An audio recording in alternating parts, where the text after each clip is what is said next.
Hi everybody and welcome to the Flute Practice.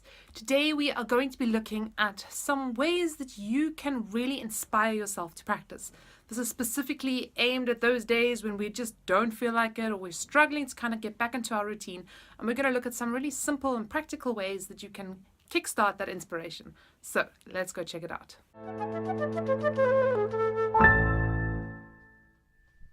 Something that I find really important when you're starting your practicing, when you're getting going, is to really make sure that you have a designated and dedicated space for your practice. You don't just kind of want to start, put up your stand in any old corner in the house and just kind of launch into it. But you really want to kind of carve out and create a special space.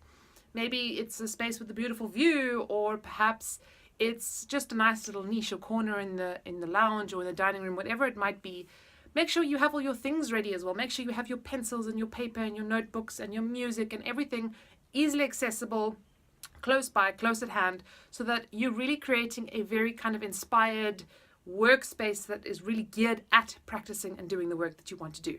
I kind of touched on this a moment ago, but making sure that you have everything that you need for your practice close by, close at hand.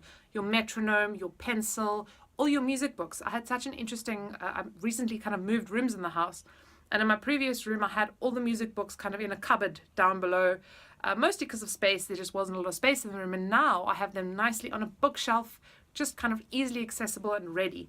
And I cannot tell you what a difference it makes. I can just pull off a book on the shelf and straight away launch and get into my practicing.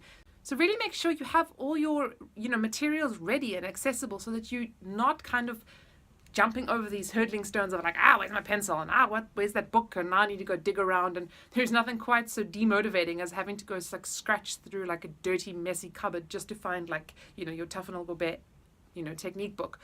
Don't do it, guys. So rather just have it all accessible and ready. And I promise you, it's a game changer. I know a lot of really successful business guys speak about this.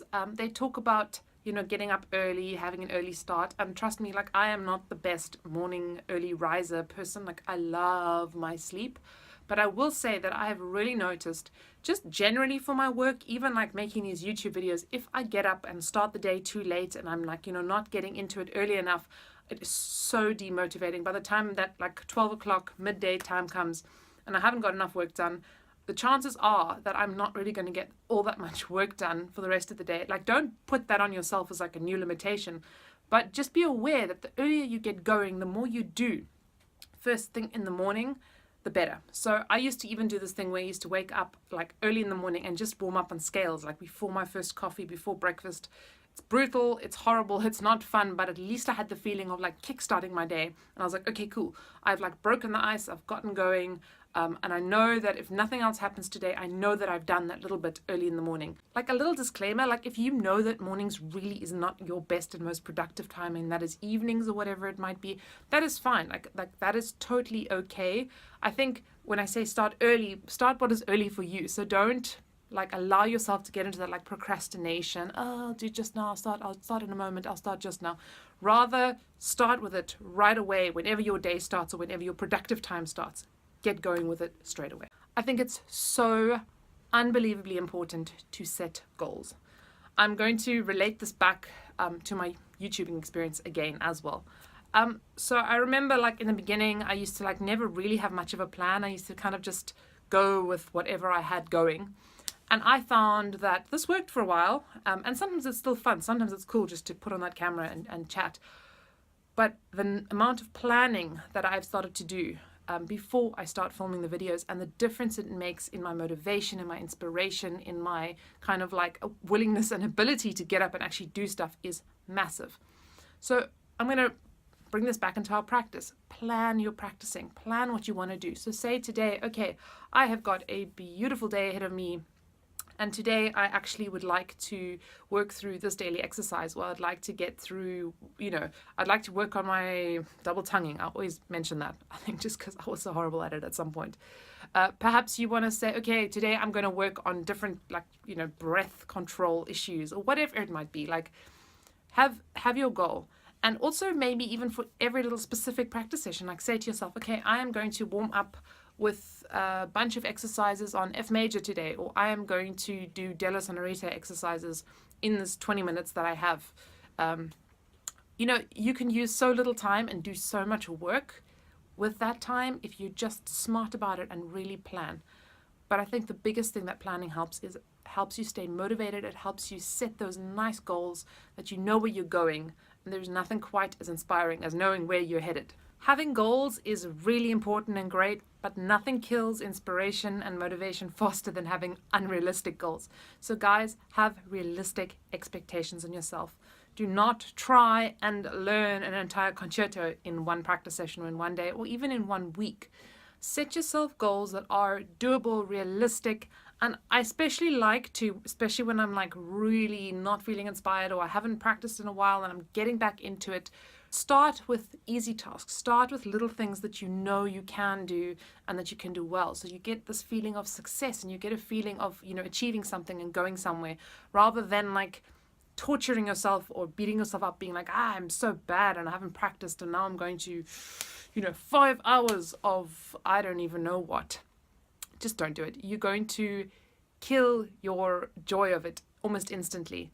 And this kind of segues straight into my next point, which is don't overdo it on the first day. So kind of also in line with those expectations, don't decide to run a marathon on day 1 when you started jogging. You are going to quit. You're going to stop. You're going to get to day 2. You're going to be exhausted. You're going to be tired and you're going to be uninspired. And who can blame you?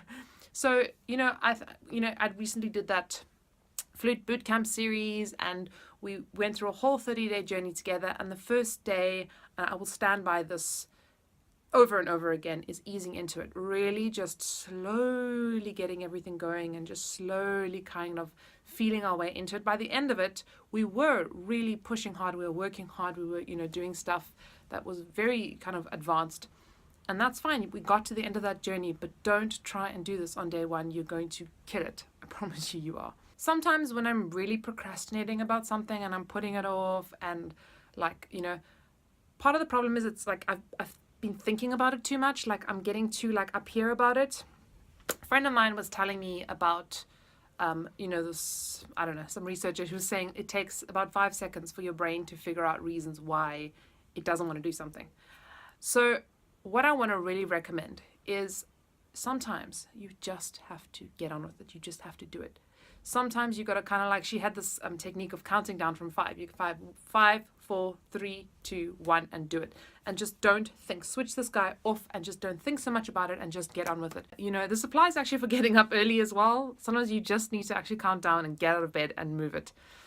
There's a point we kind of just have to cut it out and just got to get on with it. Here I am full of those contradictions again.